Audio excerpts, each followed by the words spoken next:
Hello students, welcome back to synthesis online classes. Synthesis online classes में आपका स्वागत है।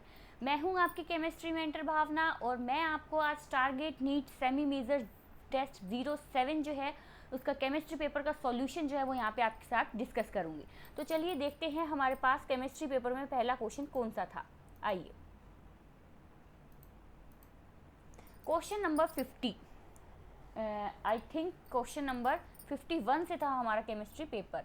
तो क्वेश्चन नंबर 51 पे चलते हैं। हाँ जी, तो question number 51, the IUPAC name of एक कंपाउंड जो है वो आपको गिवन था, उसका IUPAC नेम जो है वो आपको बताना था। क्या कंपाउंड था देखते हैं। That is K2CR2O2NH3। ये जो है कॉम्प्लेक्स जो है वो हमें गिवन था। इस कॉम्प्लेक्स का नाम जो है वो हमें बताना था। नाम हो जाएगा क्या? Potassium amine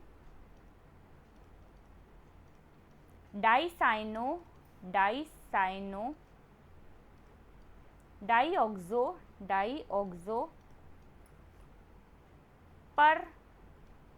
परोक्सोक्रोमेट। ठीक है, परोक्सोक्रोमेट, ये हो गया हमारे पास इसका नाम।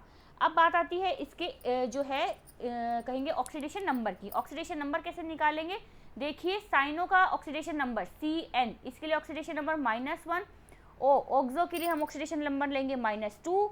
परोक्सो O2 के लिए हम लेंगे -2 और क्रोमेट के लिए हम लेंगे X मान लेंगे क्रोमेट को। ठीक है, Cr को हम X मानेंगे क्योंकि इसका हमको जो है वो फाइंड करना है।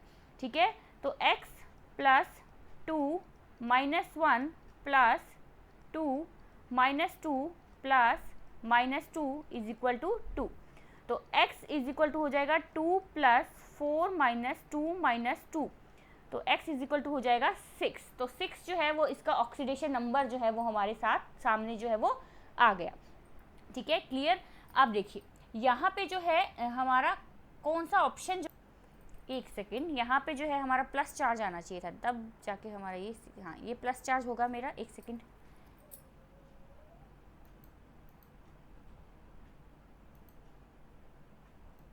ओके, तो यहाँ पे मेरा हो जाएगा प्लस चार्ज। अगर ये प्लस चार्ज है देन हम इट्स ओके। ठीक है, तो ये हमारा आ जाएगा x इज इक्वल टू 6। तो कौन सा ऑप्शन हमारा ठीक होगा? Potassium amine dioxo peroxochromate. एक तो ये है हमारे पास, यहाँ पे डाई नहीं लगा है, डाईसाइनो परोक्सोक्रोमियम, ये नहीं होगा। Diamine cyano dioxo की जगह पर। तो ऑप्शन नंबर ए जो है वो हमारा इसका करेक्ट ऑप्शन होगा। ऑप्शन नंबर फर्स्ट जो है वो हमारा इसका करेक्ट ऑप्शन है। चलिए अब चलते हैं हमारे नेक्स्ट क्वेश्चन पे, question number 52। Which of the following statement is false? निम्न में से कौन सी स्टेटमेंट जो है वो फॉल्स है? फर्स्ट स्टेटमेंट क्या दे रखी है? हमें गलत कथन जो है इसमें चूज करना है। फर्स्ट स्टेटमेंट देख रहे, complex of PT +2 and AU +3 are square planar including those with weak ligand such as halide ions. देखिए, PT और जो हमारे पास AU है दोनों +2 और +3 ऑक्सीडेशन स्टेट में होते हैं। अब इनके साथ चाहे वीक लिगेंड लगाएं चाहे इनके साथ स्ट्रॉन्ग लिगेंड लगाएं, ये स्क्वायर प्लेनर स्ट्रक्चर ही शो करते हैं। क्यों करते हैं? क्योंकि देखिए ये जो है वो कैसे आते हैं, एक जो बोलेंगे पीरियोडिक टेबल में NI, तो ठीक है, इसी तरीके से CU AG AU। देखिए दोनों जो हैं वो नीचे वाले स्पेस पे, नीचे वाली जगह पे आते हैं, यानी कि डाउनवर्ड में आ रहे हैं। और डाउनवर्ड में तो वीक लिगेंड भी स्ट्रॉन्ग लिगेंड की तरह बिहेव करने लगते हैं, तो पेयरिंग जो है वो हो जाती है और स्क्वायर प्लेनर स्ट्रक्चर जो है वो बनती है। तो फर्स्ट ऑप्शन तो हमारा करेक्ट है। सेकंड में देखिए, in tetrahedral complexes the T2G orbitals are nearer to the direction of the ligands. बिल्कुल सही है। चतुष्फल के संकुलों में T2G कक्षक जो है वो लिगेंड के दिशा के समीप होते हैं और जिसके कारण क्या होता है, इनकी एनर्जी जो है वो हाई होती है एज कम्पेयर टू EG। तो ये भी हमारा सही ऑप्शन है। अब चलते हैं C ऑप्शन की तरफ। D0, D5 and D10 arrangement the CFSE is 0 in both octahedral and tetrahedral complexes with weak field ligand D0, D5, D10 व्यवस्था में अष्टफलकीय तथा चतुष्फलकीय संकुल दोनों में दुर्बल क्षेत्र लिगेंड के साथ CFSE का मान 0 होता है। बिल्कुल सही, CFSE का मान जो होता है वो ऑक्टाहेड्रल के लिए भी और टेट्राहेड्रल के लिए भी, दोनों के लिए वीक फील्ड लिगेंड में जो है वो 0 जो है वैल्यू इसकी होती है। तो इसमें से कोई भी स्टेटमेंट गलत नहीं है। तो हमारे 52 में ऑप्शन नंबर 4 जो है वो करेक्ट ऑप्शन था। तो क्वेश्चन नंबर 52 में option number 4 is are correct option. अब चलते हैं क्वेश्चन नंबर 53 पे। एक जो है आपको कुछ जो है कॉम्प्लेक्सेस दिए हुए हैं, उनकी जो है आपको क्या बताना है, हाइब्रिडाइजेशन जो है वो इनको बताना है। देखिए NiCO4, मैं इसको यहीं पे लिख दूं, नहीं यहाँ पे तो मैच नहीं हो पाएगा ना, NiCO4, ठीक है। हाइब्रिडाइजेशन कौन सा दिखाता है, sp3। स्ट्रक्चर कौन सी होती है, टेट्राहेड्रल ज्योमेट्री, टेट्राहेड्रल ज्योमेट्री, ठीक है। इसी तरीके से दूसरा देखें तो NiCN4-2 DSP2 जो है वो दिखाता है स्क्वायर प्लेनर जो है इसकी ज्योमेट्री होती है, स्क्वायर प्लेनर, ठीक है। अब देखिए इसमें क्या हुआ, CN जो है स्ट्रॉन्ग फील्ड लिगेंड है, स्ट्रॉन्ग फील्ड लिगेंड है तो क्या करेगा, ये क्या फॉर्म करेगा, इनर कॉम्प्लेक्सेस फॉर्म करेगा, तो DSP2 जो है वो इसका बना है। नेक्स्ट है हमारे पास FeCN6-4, तो ये दिखाता है D2sp3। अगेन इसमें CN है, स्ट्रॉन्ग फील्ड लिगेंड है, इनर कॉम्प्लेक्स जो है वो फॉर्म करेगा। और last but not the least is MnF6-4, और ये दिखाएगा sp3d2, तो ऑक्टाहेड्रल ज्योमेट्री ये दिखाएगा, ये ऑक्टाहेड्रल ज्योमेट्री दिखाता है, ये भी ऑक्टाहेड्रल ज्योमेट्री जो है वो शो करेगा। देखिए कौन सा ऑप्शन हमारा करेक्ट होगा, option number 4 is correct, A NiCN4 का जो है पहला ही होगा, ठीक है। बी, तो ऑप्शन नंबर 4 जो है वो इसका करेक्ट ऑप्शन है, ऑप्शन नंबर 4। क्वेश्चन नंबर 53 का option number 4 is absolutely correct option. Let's move on to next question, question number 54। Coordination compound PTNH3 का whole thrice SCN and PTNH3 का whole thrice NCS are example of, किसके example है। अब हमें पता है कि एक में क्या है, एक कंपाउंड में PT जो है वो NCN से जुड़ा हुआ है, एक में PT जो है वो NCS से जुड़ा है, ठीक है, और एक में PT जो है वो CSCN इस तरीके से जुड़ा है। तो कौन सी समावयवता हुई, लिंकेज, बंधन समावयवता, ठीक है। तो 54 का जो है हमारा ऑप्शन नंबर बी जो है वो करेक्ट ऑप्शन था। आते हैं 55 नंबर क्वेश्चन पे। In which of the following compound is the oxidation number of the transition metal is 0। Transition metal का ऑक्सीडेशन नंबर जो है वो 0 है। अब इसको जो है हम इसी क्वेश्चन के अंदर ही सॉल्व करने की कोशिश करते हैं। चलिए, तो यहाँ पे जो है Fe+3 ऑक्सीडेशन स्टेट में है, H2O ये 0 ऑक्सीडेशन स्टेट में, अब ये हमारा -1 ऑक्सीडेशन स्टेट में है, तो यहाँ पे तो 0 वाला केस जो है वो नहीं बनता। कोबाल्ट जो है यहाँ पे +3 ऑक्सीडेशन स्टेट में है, ये हमारा 0 ऑक्सीडेशन स्टेट में है, ये हमारा -3 ऑक्सीडेशन स्टेट में जो है वो होगा। तो ये भी जो है Cl3 COCl3, ठीक है, COCl3। अब जो है PT जो है वो हमारा C2H4Cl3, तो ये मेरा 2 ऑक्सीडेशन स्टेट में, 0 ऑक्सीडेशन स्टेट में, ये -1 ऑक्सीडेशन स्टेट में। NiCO4, तो ये 0 ऑक्सीडेशन स्टेट में, ये 0 ऑक्सीडेशन स्टेट में, तो कौन सा ऑप्शन करेक्ट हुआ, सी, यानी कि NiCO4 जो है वो यौगिक है जिसकी ऑक्सीकरण अवस्था 0 है। संक्रमण धातु की ऑक्सीकरण अवस्था इस जो यौगिक में 0 है। तो 55 का option number C is are correct option. Question number 56, which of the following can be use for the conversion of potassium manganate to potassium permanganate. Potassium manganate को पोटेशियम परमैग्नेट में बदलने के लिए किसका यूज होता है, तो हमें पता है Cl2 का भी होता है, इसमें CO2 का भी होता है, O3 का भी होता है, प्लस में इलेक्ट्रोलाइटिक, प्लस में क्या हो सकता है, और क्या हो सकता है, by electrolytic oxidation in alkaline medium, alkaline medium एक ये भी हो सकता है हमारे पास, अगर कुछ ऐसा दिया हुआ हो तो। कई बार क्वेश्चंस में ये भी दे देते हैं।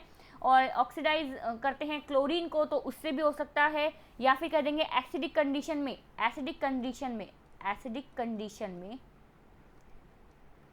डिसप्रपोर्शन के कारण भी ये हो सकता है, ठीक है, इसके कारण भी ये हो सकता है। तो 56 का जो है ऑप्शन नंबर 4 जो है वो करेक्ट है कि इसमें O3, CO2 और Cl2 तीनों का यूज होता है। तो 56 का हमारा हो गया ऑप्शन नंबर डी। अब आते हैं क्वेश्चन नंबर 57 पे। The outer most configuration of one element is, एक एलिमेंट का आउटर मोस्ट कॉन्फ़िगरेशन दे रखा है 5f2 6d1 7s2। अब ये पूछा है ये एलिमेंट जो है वो कौन से ब्लॉक का है, कौन सी श्रेणी का है, किसका है। देखिए यहाँ पे जो ये एलिमेंट है ये है हमारे पास प्रोटेक्टियम, PA से जो है हम इसको जो है शो करते हैं। एलिमेंट जो है 91 नंबर पे आता है और ये एक एक्टिनॉइड है। तो ऑप्शन नंबर डी जो है वो इसका करेक्ट ऑप्शन है, option number D. Let's move on to next question. Question number 58। The blue pigment Prussian blue is an iron complex with formula. ठीक है, प्रशियन ब्लू जो है वो एक आयरन कॉम्प्लेक्स है, उसका फॉर्मूला क्या होता है। तो ऑप्शन सी जो है वो इसका फॉर्मूला है प्रशियन ब्लू का Fe4 FeCN6 का होल थ्राइस। ठीक है, तो ये प्रशियन ब्लू का फॉर्मूला है। अब आते हैं 59 नंबर क्वेश्चन पे। The vacant space in BCC unit cell is, BCC unit cell में वैकेंट स्पेस जो है वो कितना होता है। हमें पता है BCC जो यूनिट सेल है उसके लिए पैकिंग फ्रैक्शन जो है वो कितना होता है, packing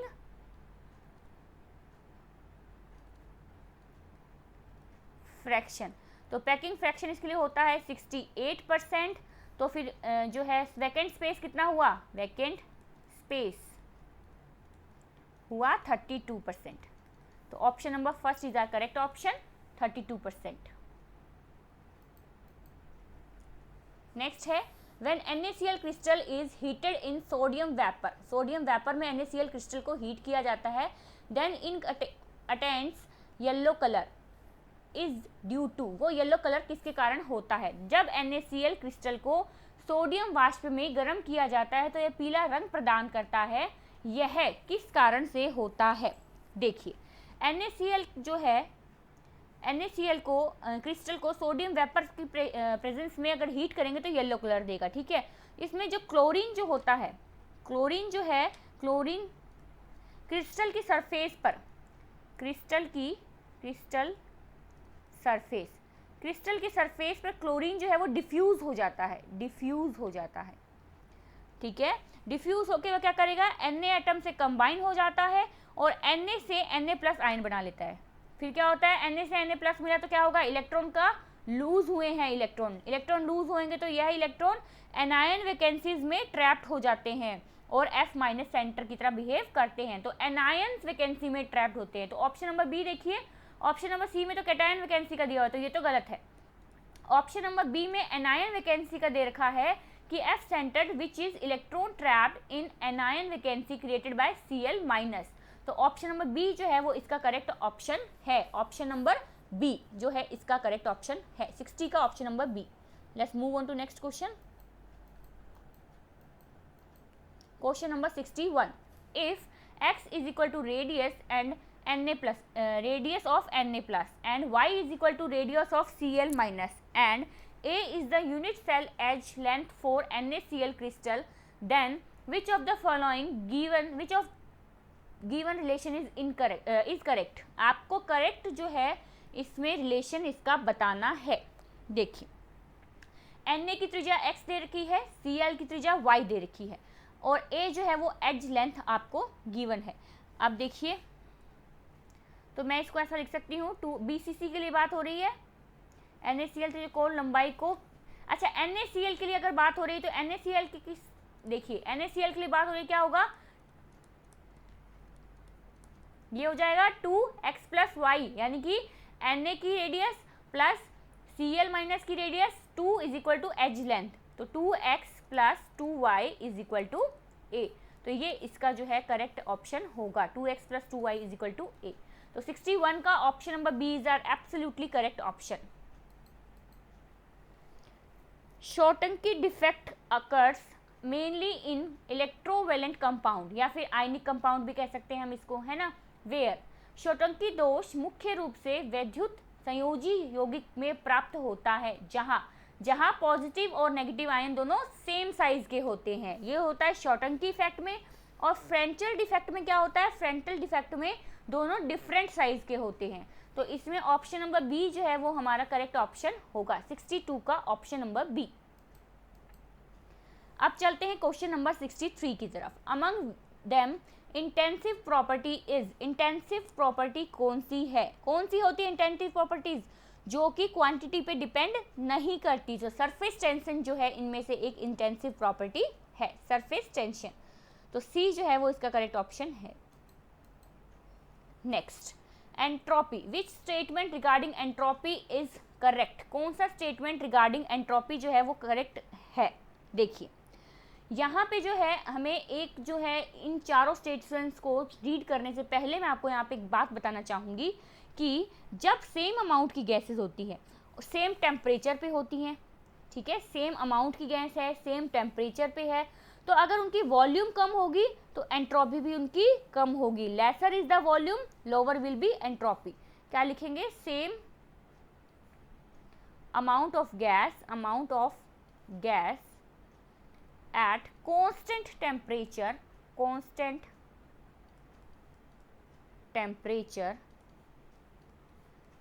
lesser is the volume, lower will be entropy। बस इस सेंटेंस को आपको याद रखना है और फटाफट से आपका ये क्वेश्चन हो जाएगा सॉल्व। अब पढ़ते हैं हम क्वेश्चन को आगे। A completely ordered deck of cards has more entropy than a shuffled deck in which cards are arranged randomly। पूर्णतः व्यवस्थित ताश के पत्तों की एंट्रोपी नियमित रूप से व्यवस्थित ताश के पत्तों की गड्डी की तुलना में अधिक होती है। नहीं, ज़्यादा किसकी होगी, जो कि अव्यवस्थित होंगे। सेकंड देखिए, a perfect order crystal of solid nitrous has more entropy, perfect का मोर एंट्रोपी नहीं होगी देन ए डिसऑर्डर। तो ये भी बिल्कुल इनकरेक्ट है, क्योंकि परफेक्ट की तो एंट्रोपी कम होनी चाहिए कि ज़्यादा, कम होनी चाहिए, ज़्यादा डिसऑर्डर की एंट्रोपी जो है वो उसकी ज़्यादा होनी चाहिए। सी आ जाइए, 1 mole N2 at STP has more entropy than 1 mole N2 at 293 kelvin in a volume of 11.2 litre. ठीक है, अब देखिए मैंने जो आपको यहाँ पे सेंटेंस लिखा है, सेम अमाउंट ऑफ गैस है, कॉन्स्टेंट टेम्परेचर है, वॉल्यूम लेस कर दी है तो एंट्रोपी भी लेस हो जाएगी। तो ऑप्शन नंबर सी जो है वो एकदम करेक्ट ऑप्शन है। Option number C is our absolutely correct option. तो 64 का ऑप्शन नंबर सी जो है वो करेक्ट ऑप्शन था। अब आते हैं 65 नंबर क्वेश्चन पे। The enthalpy changes for the following reactions are this. दो आपको एंथैल्पी चेंजेस के जो है वैल्यूज जो है वो गिवन है, आपको बताना क्या है, the enthalpy change for the reaction for the transition C diamond से C graphite will be. C diamond से सी ग्रेफाइट में जो है एंथैल्पी चेंज क्या होगा, ट्रांजिशन, वो आपको बताना था।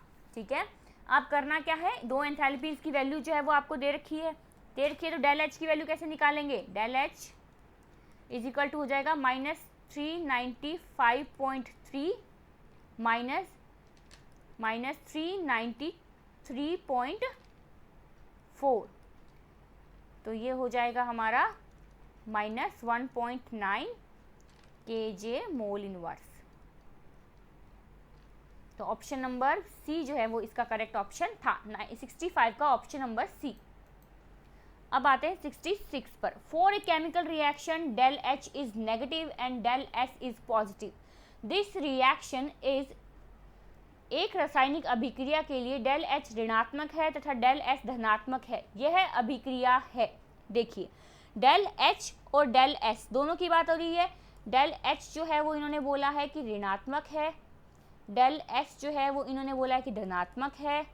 और अगर ये दोनों धनात्मक ऋणात्मक हैं तो स्पॉन्टेनियस रिएक्शन बनाने के लिए डेल जी जो है वो ऑलवेज नेगेटिव होगा, will be always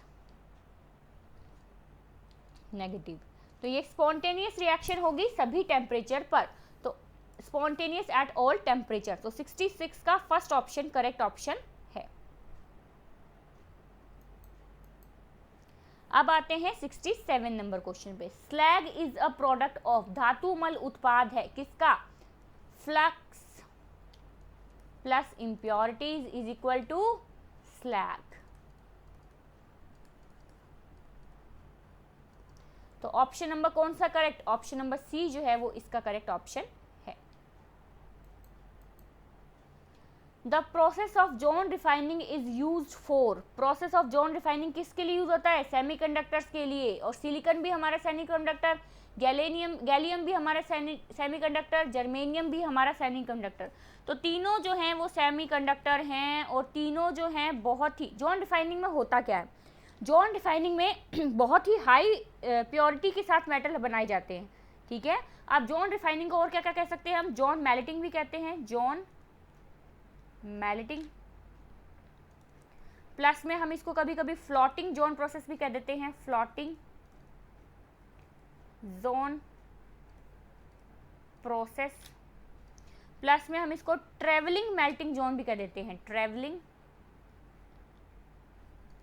melting zone ये भी कहते हैं, ठीक है। ये तीनों जो है हम नाम कह सकते हैं। और ये किसके लिए होता है? सेमीकंडक्टर्स के लिए होता है। बहुत ही हाई प्योरिटी के मेटल्स जो है इसमें हमको मिलते हैं। तो 68 नंबर क्वेश्चन का ऑप्शन नंबर डी जो है वो करेक्ट ऑप्शन होगा, all of above.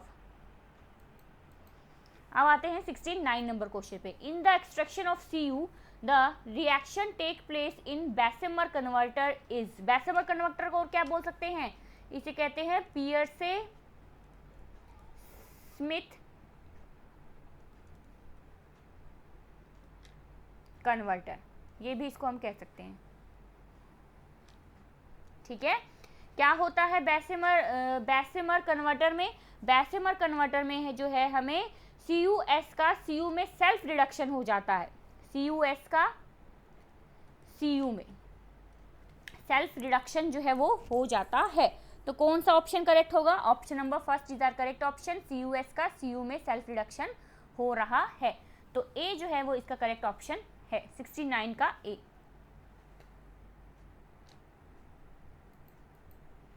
70 Tyndall effect is shown by, Tyndall effect किसके द्वारा दिखाया जाता है?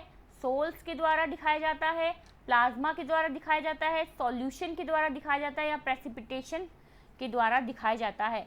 तो ये जो है सोल के द्वारा दिखाया जाता है। सोल क्या है? Which is a colloidal solution, which is a colloidal solution. तो सोल के द्वारा जो है वो हमें टिंडल इफेक्ट दिखाया जाता है।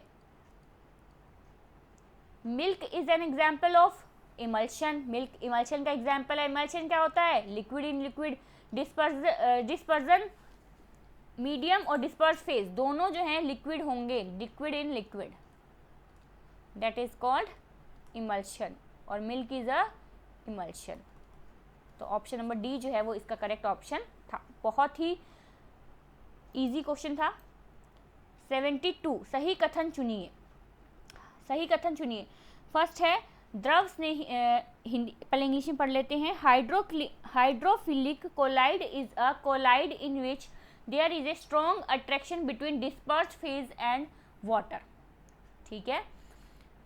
द्रव स्नेही कोलाइड वह कोलाइड है जिसमें प्रशिक्त प्रावस्था व जल के बीच प्रबल आकर्षण होता है। बिल्कुल सही, क्योंकि द्रव स्नेही है तो उनके बीच में अट्रैक्शन होगा। सेकंड देखिए, hydrophobic colloid is a colloid in which there is a lack of attraction between the disperse phase and water.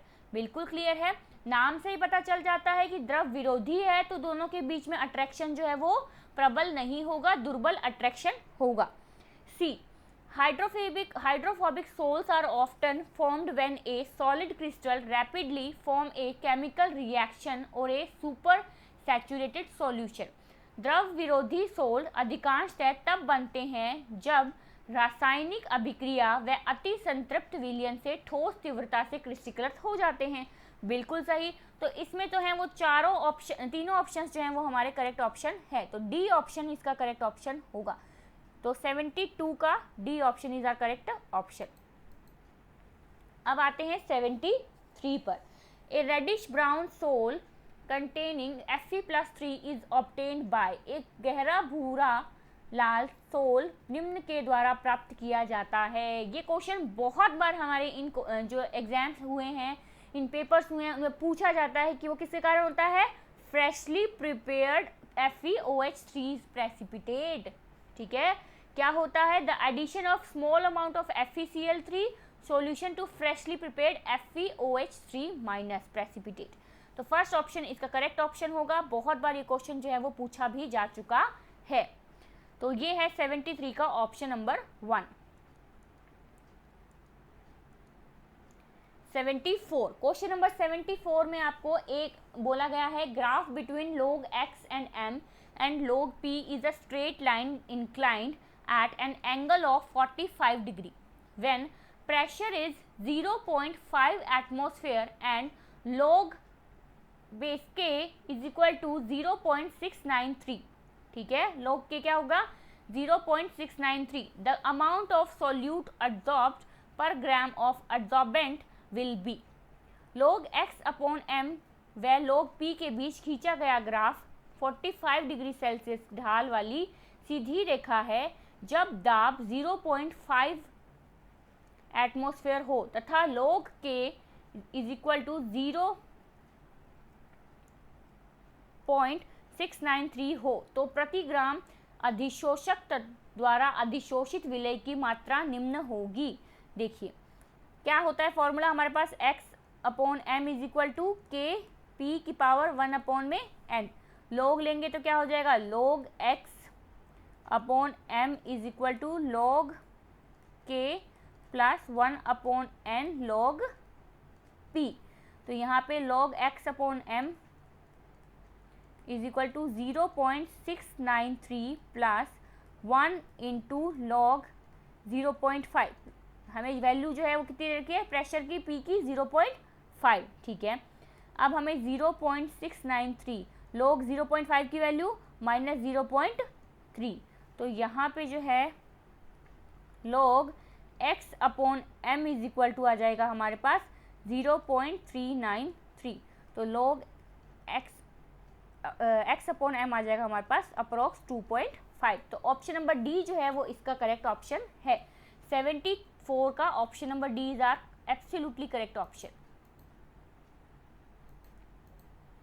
अब जो है ये हमारे ऑर्गेनिक के क्वेश्चंस आ गए हैं और हम जंप करेंगे डायरेक्ट हमारे फिजिकल और इनऑर्गेनिक क्वेश्चन की तरफ। तो ये है हमारा क्वेश्चन नंबर 86। इसमें जो है आपको 4 जो है कॉम्प्लेक्सेस दिए गए हैं और आपको वो कॉम्प्लेक्स जो है वो चूज़ करना है जो कि ऑप्टिकली एक्टिव होगा। ठीक है, जो कि ऑप्टिकली एक्टिव होगा, जिसमें प्लेन ऑफ सिमेट्री नहीं होगा। फर्स्ट ऑप्शन देखिए, ट्रांस CONH3 का होल वाइज Cl2 प्लस। ठीक है, विपक्ष है ये, यानी कि ट्रांस में दे रखा है। अब इसमें क्या होगा, अब देखिए इस कंपाउंड के लिए तो सिस हो चाहे ट्रांस हो, एक सेकेंड, इस कंपाउंड के लिए तो चाहे सिस हो चाहे ट्रांस हो, दोनों जो हैं वो कौन से फॉर्म में होंगे, Ma4B2 टाइप है ये। तो दोनों जो है वो ज्योमेट्रिकल आइसोमेरिज्म दिखाएंगे, ना कि ऑप्टिकल आइसोमेरिज्म, क्योंकि इन बोथ के अंदर सिमेट्री जो है वो पाई जाती है और प्लेन ऑफ सिमेट्री पाया जा रहा है, यानी कि ऑप्टिकल एक्टिव नहीं होगा। तो ये ऑप्टिकल एक्टिव नहीं होगा। CrH2O6 प्लस 3, तो ये भी ऑप्टिकली इनएक्टिव नहीं होगा, प्लेन ऑफ सिमेट्री होगा। तो ये जो है हमारे पास है सिस CONH3 2En2। ये देखिए इसकी स्ट्रक्चर कुछ इस तरीके से होगी, CONH3 NH3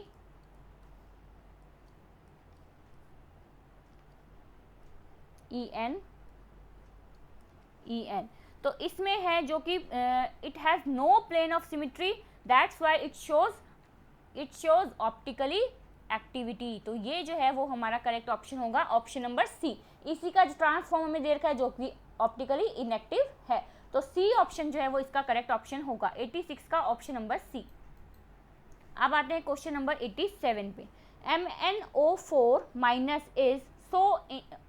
is of intense pink color, though Mn is in +7 oxidation state. This is due Mn4 -1 गहरा गुलाबी रंग का होता है, यद्यपि Mn is +7 ऑक्सीडेशन स्टेट में होता है। इसका कारण क्या है, देखिए होता तो ये इलेक्ट्रॉनिक ट्रांजिशन के कारण ही है, बट डी ट्रांजिशन इसका कारण नहीं होता है, क्योंकि देखिए इलेक्ट्रॉनिक ट्रांजिशन के कारण तो है, डी ट्रांजिशन नहीं होगा, since Mn is compound has no D electron, ठीक है, इस कंपाउंड में Mn के पास कोई डी इलेक्ट्रॉन नहीं होंगे, तो किसके कारण होगा, कौन से ट्रांजिशन के कारण, चार्ज ट्रांसफर स्पेक्ट्रा के कारण होगा। तो charge transfer when oxygen gives its electron to Mn making it +6 या +7, बताइए, मेकिंग इट +6, तो +6 जो है वो इसका आंसर होगा। एक सेकेंड, हाँ जी, तो +6 जो होगा, +6 जो है वो मेक कर देगा ये, तो ऑप्शन नंबर सी जो है वो करेक्ट ऑप्शन होगा, ऑप्शन नंबर सी। 87 का option number C is absolutely correct. 9 है 89 नंबर क्वेश्चन, ठीक है। अब चलिए 89 number question, the most unsymmetrical, the most, इससे पहले जो है हमारे पास 88 नंबर क्वेश्चन जो है वो छूट गया है बीच में, है ना, 88 नंबर क्वेश्चन जो है वो हमारा छूट गया है। एक सेकेंड रुकिए, मैं उस क्वेश्चन को यहाँ पे डिस्कस करती हूँ आप लोगों के साथ। क्वेश्चन नंबर 88,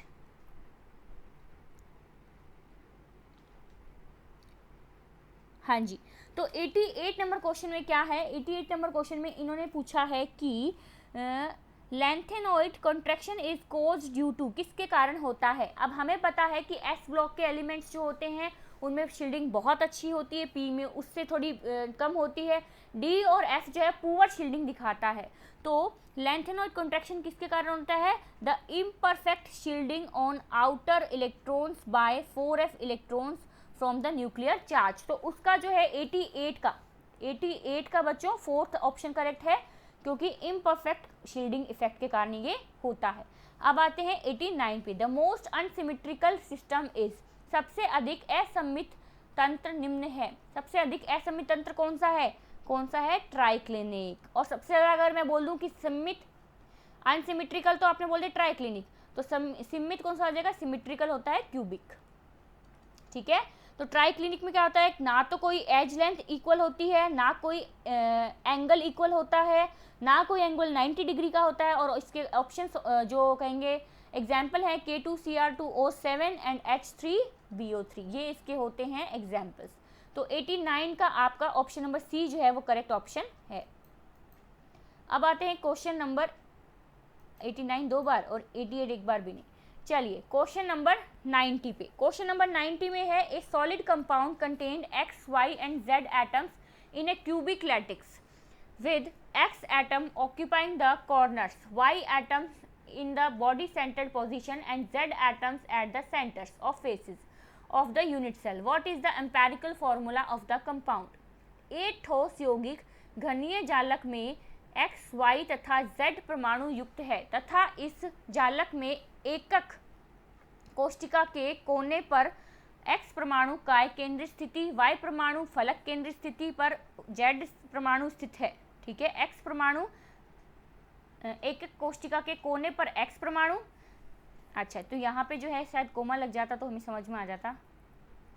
X परमाणु काय केंद्र स्थिति पर Y परमाणु व फलक केंद्र पर Z परमाणु स्थित है। यौगिक का मूलानुपाती सूत्र क्या होगा, देखिए।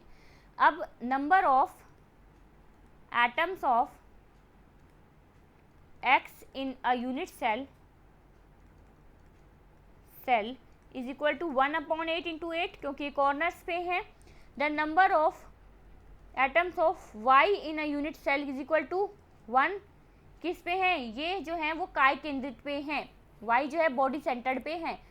अब number of atoms of in Z in a unit cell is equal to कितना हो जाएगा, 1/2 इंटू 6, किस पोजिशन पे है, सेंटर्स फेसिस की पोजिशन पे है। तो हमारे पास क्या हो गया, यहाँ से ये कट गया, ये से 3 पे चला गया, तो X, Y और Z 3, तो ये जो है हमारा फॉर्मूला होगा। ऑप्शन नंबर बी जो है इसका करेक्ट ऑप्शन है। 90 का option number B is our absolutely correct option. अब आ जाते हैं 92 पे।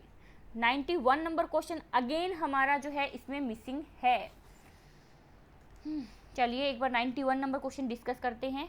91 नंबर क्वेश्चन, 91 नंबर क्वेश्चन में दे रखा है, given the following equation and del H values determine the enthalpy of reaction at 298 kelvin for the reaction. एक रिएक्शन, इन रिएक्शंस में जो है आपको क्या बताना है, देखिए given the following equations, 4 equations जो है इसमें आपको गिवन थी, and del H values, del H की वैल्यूज जो है वो गिवन थी।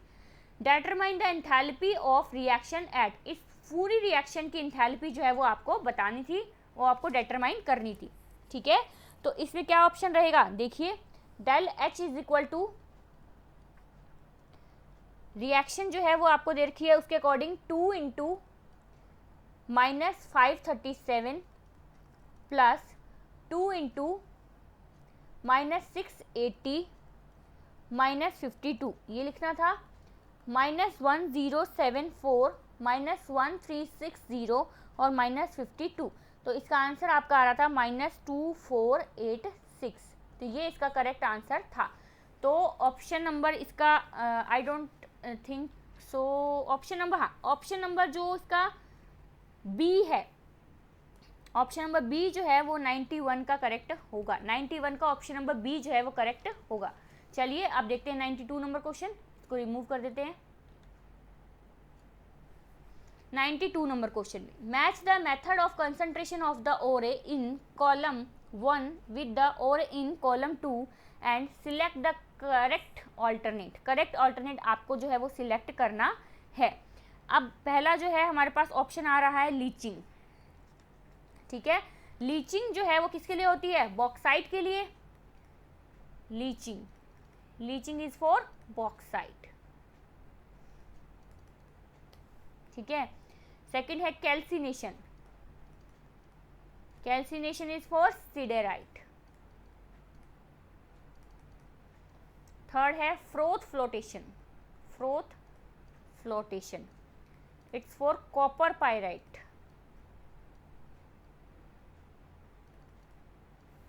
और अगला है magnetic separation, magnetic separation that is for chromite. तो कौन सा ऑप्शन करेक्ट होगा, देखते हैं। लीचिंग यानी कि ए जो है वो हमने मिलाया है आर के साथ, ए जो है वो हमने मिलाया है आर के साथ, ठीक है जी। देन हमने मिलाया है कैल्सिनेशन, कैल्सिनेशन सिडेरेट, बी जो है वो क्यू के साथ, सही है। देन हमने मिलाया फ्रोथ फ्लोटेशन, फ्रोथ फ्लोटेशन मिलाया है कॉपर पाइरेटेज, पी के साथ, पी के साथ। तो ऑप्शन नंबर बी जो है वो इसका करेक्ट ऑप्शन है, option number B. Question number 92 का option number B is absolutely correct. आप आते हैं क्वेश्चन नंबर 93 पर। Match the extraction process listed in column first with metal listed in column second and choose the correct option, ठीक है। कौन से metal का जो है जो कहेंगे एक्सट्रैक्शन प्रोसेस जो है वो कौन सी होती है, किस प्रोसेस से जो मेटल है वो एक्सट्रैक्ट किया जाता है, उससे आपको इसको करेक्ट जो है मैच करना है। देखिए फर्स्ट हमें दे रखा है सेल्फ रिडक्शन, स्वतः अपचयन। स्वतः अपचयन किसमें, कॉपर फ्रॉम कॉपर ग्लैंस, तो ए का हो गया P. B carbon and carbon monoxide reduction, carbon and carbon monoxide reduction किसका, आयरन फ्रॉम हेमेटाइट, तो इसका हो गया एस, ठीक है। अब आ गया C electrolytic reduction in fuse state, electrolytic reduction in fuse state, तो ये हो गया हमारा कौन सा, एल्यूमिनियम फ्रॉम बॉक्साइट, तो आर, सी का आर। और डी, डी हमारा है complex formation and displacement by metal that is for silver, तो ये हो गया क्यू। तो पी एस आर क्यू, तो फर्स्ट ऑप्शन जो है वो इसका करेक्ट ऑप्शन था, first option is absolutely correct. अब है हमारा लास्ट क्वेश्चन हमारा इनऑर्गेनिक और फिजिकल का, 94 number question. The coagulation of 200 ml of a positive colloid took place when 0.73 gram HCl was added to it without changing the volume much. The flocculation value of HCl for the colloid is, surface chemistry के ये question आए हमारे पास। एक धनावेशित collide के 200 ml में आयतन में अधिक परिवर्तन नहीं मानते हुए 0.73 ग्राम HCl मिलाने पर इसका स्कंदन होता है। कोलाइड के लिए HCl स्कंदन मान है, HCl का स्कंदन मान क्या होगा, देखिए 200 ml of the solution required 0.73 gram of HCl। तो मॉलिक्यूलर वेट ऑफ HCl कितना होता है? मॉलिक्यूलर वेट ऑफ HCl 35.5 और ये हो जाएगा तो 36.5 हो गया। ठीक है, अब देखिए, अब इससे मोल निकाले तो नंबर ऑफ मोल्स निकाले तो 0.73 ग्राम अपॉन में 36.5 इज इक्वल टू आ जाएगा 0.02 मोल, या फिर हम इसको लिख सकते हैं 20 m मोल। ठीक है, तो 1000 मिलीलीटर या फिर 1 litre of the solution will require